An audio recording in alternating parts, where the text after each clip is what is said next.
de la Culture, monsieur le rapporteur général, mesdames et messieurs, quelques mots pour vous transmettre les amitiés, bien sûr, mais également les encouragements de Jean Daral et de l'ensemble du comité qui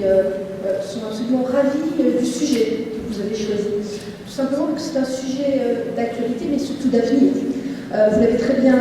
rappelé, monsieur le chef de mission, on voit aujourd'hui que la France est très en retard par rapport aux pays anglo-saxons sur ses possibilités de développement de mécénat. Et on voit très bien que le notaire, par sa place centrale dans le patrimoine, qu'il soit personnel, qu'il soit associatif ou qu'il soit d'entreprise, est le vecteur de la possibilité de diffusion de cette législation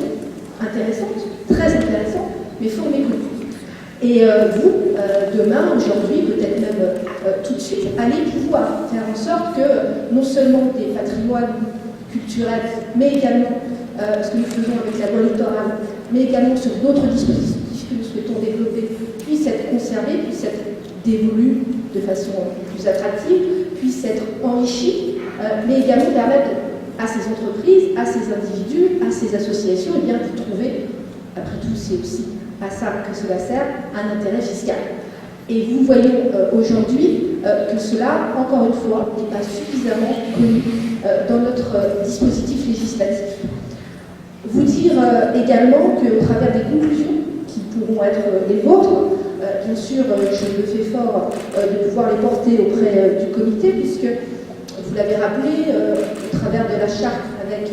Habitat et Humanisme, au travers du travail que nous faisons avec France Générosité depuis plusieurs années maintenant, mais également au travers du travail avec le ministère de la Culture, le Conseil supérieur, je pense, a pris cette dimension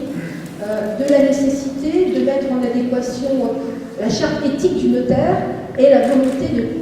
générosité qui doit transparaître dans l'ensemble de nos actions, qui doit transparaître notamment vis-à-vis des clients, des notaires. Cela se traduit notamment par la fonction que j'occupe au sein du Conseil supérieur,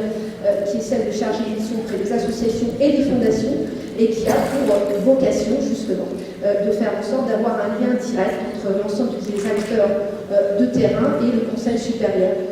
du notariat. Je n'en dirai pas forcément plus aujourd'hui, je suis là pour écouter vos conclusions, pour pouvoir les rapporter et les défendre, bien sûr, mesdames les présidentes. Encore une fois, bravo, merci, et vous savez que le Conseil supérieur vous suivra toujours dans les démarches du mouvement du jeune notariat,